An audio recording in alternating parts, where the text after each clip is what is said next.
আমরা বাধ্য তাদের জন্য কাজ করতে। এই পুরো প্রক্রিয়াটাই কিন্তু চলমান ছিল এবং এই আহতদের নিয়ে কাজ করার জন্য কিন্তু একজন বিশেষ সহকারী প্রতিমন্ত্রী মর্যাদায় ডক্টর সাইদুর রহমান ওনাকে নিয়োগ করা হয়েছে।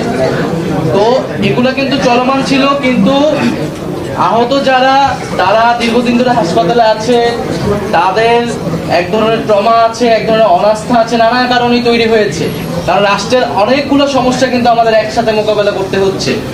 তো আমরা তাদেরকে বারবার এগিয়ে নিশ্চিত করছি যে তাদের জায়গাটা অবশ্যই আমাদের প্রায়োরিটি। এই সিদ্ধান্তগুলো কিন্তু আমাদের আগের থেকেই ছিল এবং এই কার্যকর উদ্যোগগুলো কিন্তু অলরেডি শুরু হয়েছে। শুরু হওয়ার প্রথম ধাপ হিসেবে কিন্তু এই বিশেষ সহকারী নিয়োগ প্রদান, সেটি কিন্তু এই দাবি বা আন্দোলন এগুলোর আগেই কিন্তু হয়েছে।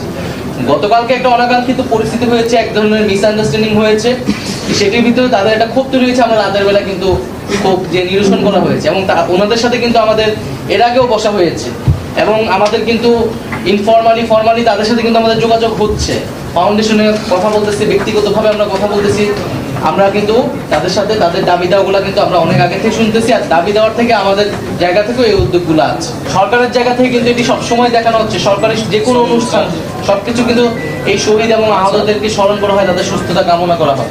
কিন্তু আপনি দেখবেন যে আমরা দেখতে পাচ্ছি যে আমাদের রাজনৈতিক আলাপে কথাবার্তাতে মিডিয়াতে কিন্তু তাদের বিষয়গুলো কম ফোকাস হচ্ছে এবং এটা কিন্তু সরকারের নির্দেশনার বিষয় ছিল না, এটা কিন্তু তাদের নিজস্ব ভাবেই করার কথা ছিল। এই মিডিয়াগুলোর রাজনৈতিক দলগুলোর কথা আপনারা বিবেচনা করেন, রাজনৈতিক দলগুলোর কিন্তু এই শহীদ আহতদের নিয়ে কাজ করা কিন্তু তাদেরও রাজনৈতিক কর্তব্য। তো শুধু আমরা চাচ্ছি যে সকলে মিলে, এটা কিন্তু আমাদের জাতীয় কর্তব্য। তো সেই জাতীয় কর্তব্য যাতে আমরা কেউই অবহেলা না করি এবং আমরা এই সরকারই তাদেরকে সর্বোচ্চ সুযোগ সুবিধা নিশ্চিত করতে পারে, কারণ এবং এই বিশ্বাস তাদেরও আছে। তারা সেই জিনিসটাই আমাদের কাছ থেকে বারবার চাচ্ছে, কিন্তু যখন নির্বাচন বলে বারবার রাজনৈতিক আলাপ আনা হয়, এটা সকলের ভিতরে এক ধরনের অনাস্থা তৈরি করতেছে যে আমাদের এখনো আহতরা বেডে পড়ে আছে, এখনো শহীদ পরিবাররা হচ্ছে তাদের আজকে পর্যন্ত শহীদ হচ্ছে।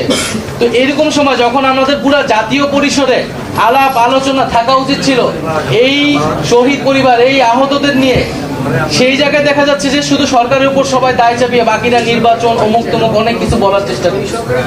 তাই আমরা সকলের কাছে আহ্বান জানাবো যে আমরা যাতে পুরা ন্যাশনাল ফোকাস আমরা এই মানুষগুলোর প্রতি দেই, এই শহীদ পরিবার, আহত এবং আহত পরিবারদের প্রতি দেই, সরকারের জায়গা থেকে, বেসরকারি জায়গা থেকে।